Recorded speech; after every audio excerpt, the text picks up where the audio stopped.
18वीं सदी के आखिर में फ्रांस एक ऐसा देश था जहां बहुत ज्यादा असमानता थी। एक तरफ राजा रानी और उनके खास लोग बहुत अमीरी और ऐशो आराम की जिंदगी जीते थे। वो वर्साइल जैसे आलीशान महलों में रहते थे। उन्हें किसी तरह का टैक्स नहीं देना पड़ता था और उनके पास बहुत ताकत थी। वहीं दूसरी तरफ ज्यादातर आम लोग, किसान और मजदूर अपनी रोजी रोटी के लिए संघर्ष कर रहे थे। ऊपर से उन्हें ही सारे टैक्स भरने पड़ते थे, क्योंकि उस समय का सिस्टम अमीर और ताकतवर लोगों को ही फायदा पहुंचाता था। कई दशकों से राजा रानी के फिजूल खर्ची और खराब आर्थिक नीतियों की वजह से फ्रांस कंगाली की कगार पर पहुंच गया था। राजा लुई द 16 अच्छे इंसान थे, मगर वो देश की बिगड़ती हालत को नहीं सुधार पाए। वो जनता की तकलीफों से अनजान माने जाते थे। उनकी शादी ऑस्ट्रिया की राजकुमारी मरी एंटोनेट से हुई थी। मरी एंटोनेट अपने शाही ठाठ बाट और फिजूल खर्ची के लिए मशहूर थीं। लोगों को लगता था कि उन्हें आम आदमी की परवाह नहीं है।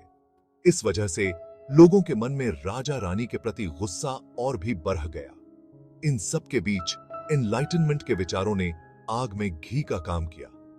वोल्टेयर और रूसो जैसे विचारकों ने तर्क, व्यक्तिगत स्वतंत्रता और जनता के शासन का समर्थन किया।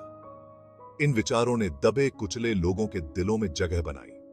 किताबें, पर्चे और सभाएं इन क्रांतिकारी विचारों को फैलाने का जरिया बन गई।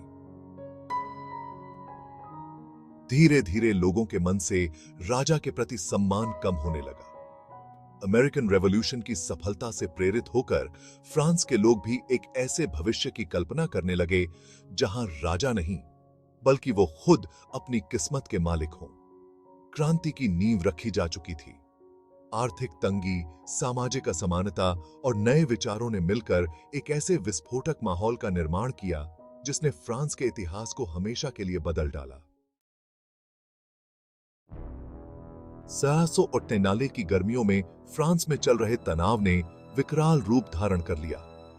सदियों पुरानी एक सभा, एस्टेट्स जनरल, बुलाई गई। इसका मकसद था फ्रांस के 3 वर्गों, पादरी, रईस और आम लोग का प्रतिनिधित्व करना। लेकिन इसका उल्टा ही असर हुआ। थर्ड एस्टेट, जो ज्यादातर आबादी का प्रतिनिधित्व करता था, ने अलग बैठने से इनकार कर दिया। उन्होंने मांग की कि उन्हें भी बराबरी का दर्जा मिले। पुराने रांचे को चुनौती देने के इस कदम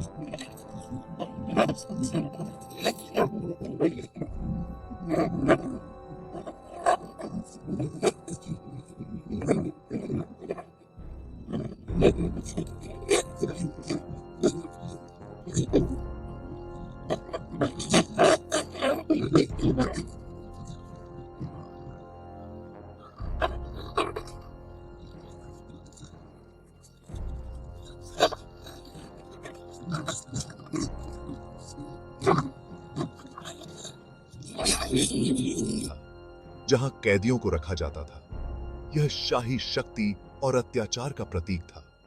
पेरिस के आम लोगों ने इस पर कब्जा करके यह साफ कर दिया कि अब राजा का राज नहीं चलेगा। फ्रांसीसी क्रांति अब एक सुलगता हुआ अंगारा नहीं, बल्कि एक प्रचंड ज्वाला बन चुकी थी। लोगों के समर्थन से उत्साहित नेशनल असेंबली ने कई बड़े बदलाव किए। उन्होंने सामंतवाद को खत्म कर दिया और रईसों के खास अधिकार छीन लिए। उन्होंने मानव और नागरिक अधिकारों की घोषणा को अपनाया, जो स्वतंत्रता, समानता और जनता के शासन को नए फ्रांस की नींव बताता था। एक समय अजेय मानी जाने वाली राजशाही अपने ही अंतर्विरोधों और जनता की शक्ति के आगे धराशायी हो गई। राजा लुईस द 16 अपनी सत्ता से वंचित अपने ही महल में कैद होकर रह गए। क्रांति की आग ने पुरानी व्यवस्था को जलाकर राख कर दिया ताकि एक नए फ्रांस का उदय हो सके।